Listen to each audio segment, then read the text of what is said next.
Moja zgodba.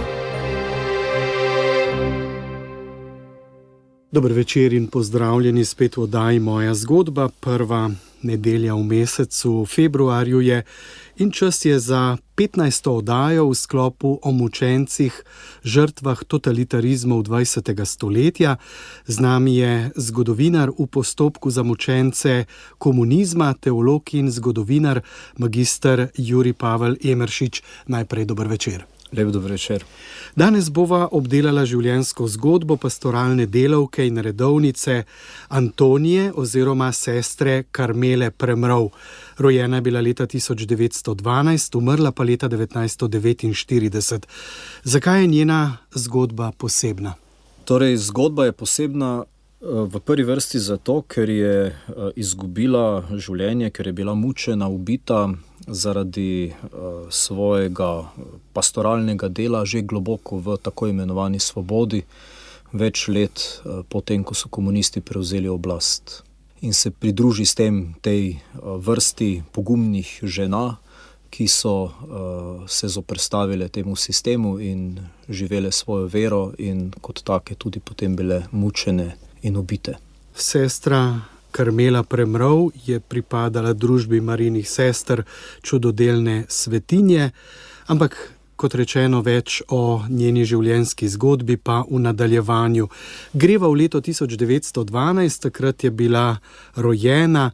Kje, kdaj, njena družina, nekaj osebnih podatkov za začetek. Antonija Premrov je bila rojena 12. junija 1912 v Martinjaku pri Cerknici. Bila je rojena v eni zelo veliki družini, 11 otrok je bilo doma in potem je med obema vojnama odšla v samostan Vincentinum v Ljubljani, tam, kjer je danes študentski dom na Vidovdanski ulici. Že predtem je šla tja tudi njena sestra Božidara, medtem ko je imela Antonija, je dobila redovno ime Karmela. Delala je v Šlajmerjevem domu, skrbela za bolnike. Namreč te sestre, te Marijine sestre, so lahko tudi ponoči delale, negovale bolnike, kajti usmiljenke niso imele tega, kako bi rekel, tega poslanstva, privilegija. Zato je tudi njihova ustanoviteljica, lahko rečemo, ustanovila ta red, da so bile nekoliko bolj fleksibilne in so se res lahko v polnosti posvetile bolnikom. Svoje poslanstvo so potem neumorno opravljale te sestre vse do konca druge svetovne vojne. Sovaščanka Marija Mevc, rojena Turk, se zelo dobro spominja Karmele, ko je hodila domov. Rekla je, da je bila zelo lepa, da je na glavi imela veliko pokrivalo, kakršnega so nosile nune, in da je bila zelo prijazna, in to kot otrok si je ta gospa Marija to zelo zapomnila, to njeno lepoto in njeno prijaznost.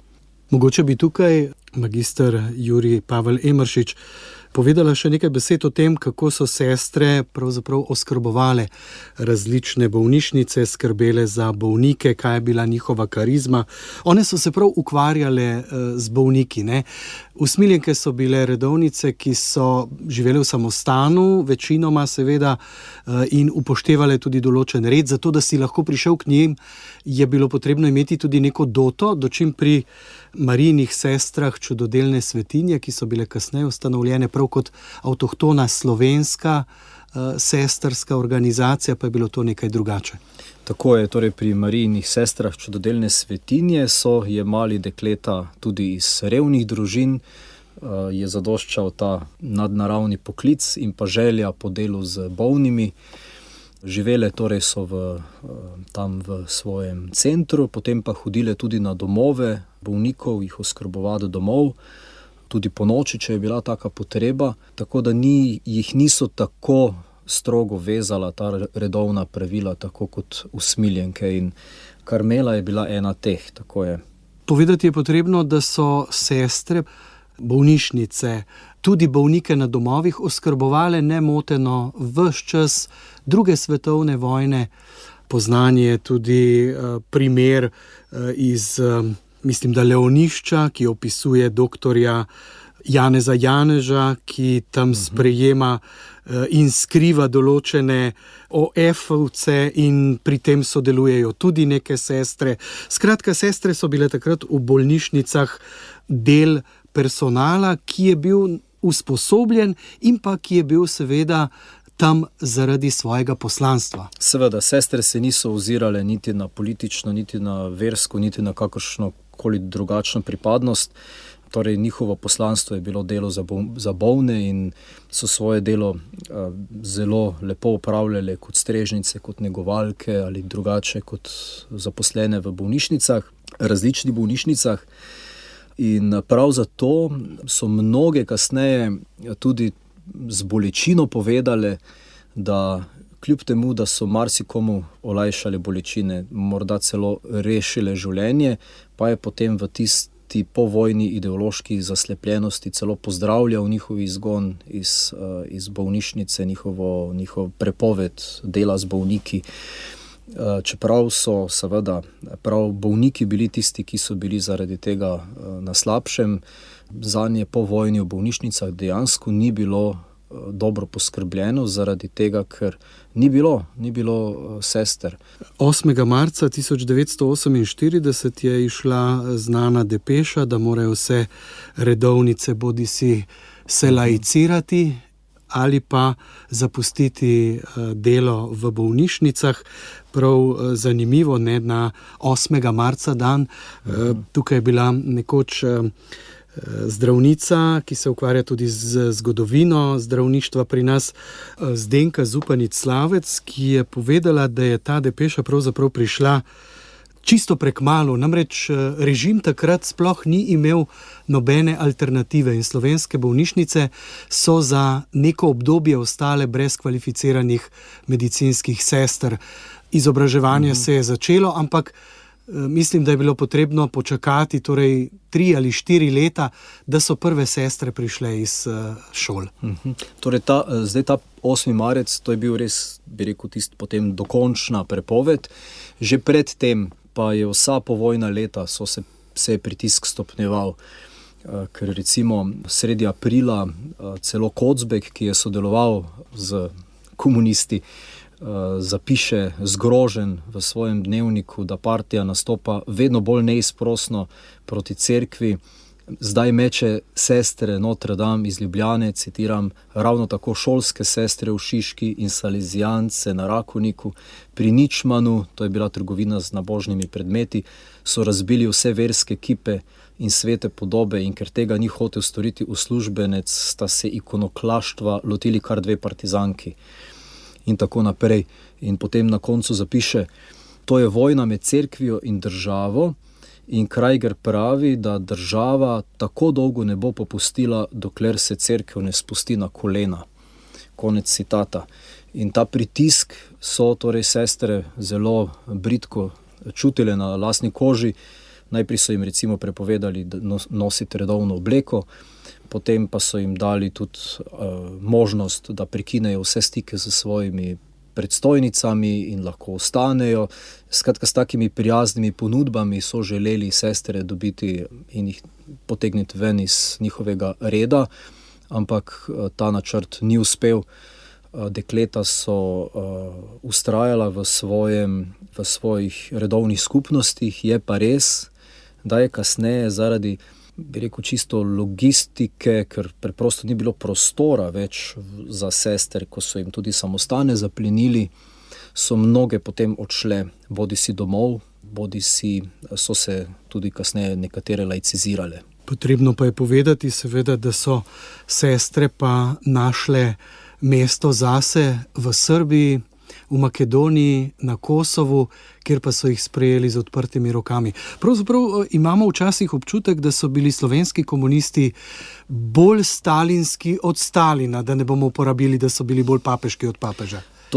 To je zelo točna ugotovitev.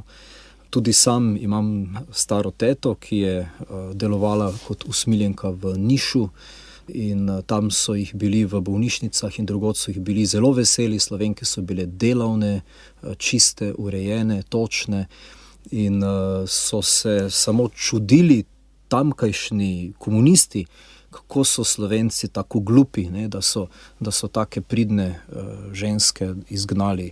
Ampak res je to, tukaj so bili komunisti bolj stalinistični od Stalina. To je zelo, zelo natančna ugotovitev.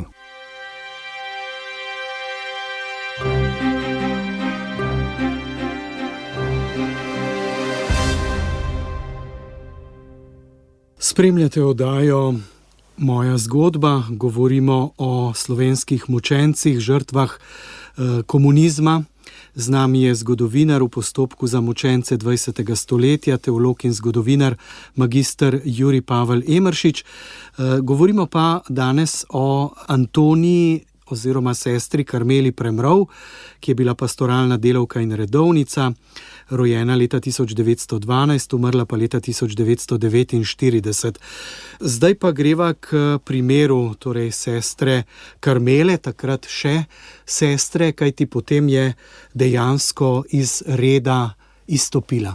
Tako je, torej, ko je bila odpuščena iz Šlajmerjevega doma, kjer je delala v sanatoriju, in ker je bil tudi v zraku, je bila ves čas ta razpustitev samostana, ki se je naslednje leto tudi dejansko zgodila, je šla na predlog svojih staršev, tako pričujejo domačini, je prišla domov, verjetno bi bil ta odhod začasen, morda iz reda, v tistem, bi rekel, kaosu. To so mi tudi sestre Marijine družbe so mi tudi potrdile, ne, da to je bil tako kaotičen čas, da je tak izstop popolnoma nekaj drugega kot v nekem, bi rekel, nekem stabilnem, normalnem času. Prišla je torej domov k svoji družini brez vsega in je pa bila delovna, zato se je takoj naučila šivati v Grahovem tudi moške obleke in se je začela preživljati z šivanjem.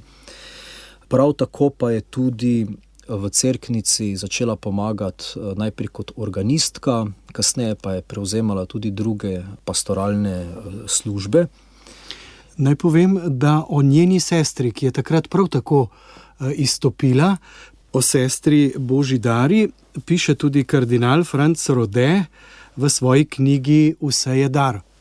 Ja, zelo zanimive stvari tudi o sestri zapiše, med drugim, da je recimo med drugo svetovno vojno skrbela za slikarja Richarda Jakupiča. Po vojni pa je potem se zaposlila kot medicinska sestra v Ljubljani in je zelo pogosto, ko je obiskovala cerkev na Taboru, kardinalu šimfala komuniste in z bolečino pripovedovala to zgodbo svoje sestre, o kateri pravkar govoriva. No, to so vse, kako naj rečem, take zgodbe, ki povezujejo življenjepis Antonije Premrov.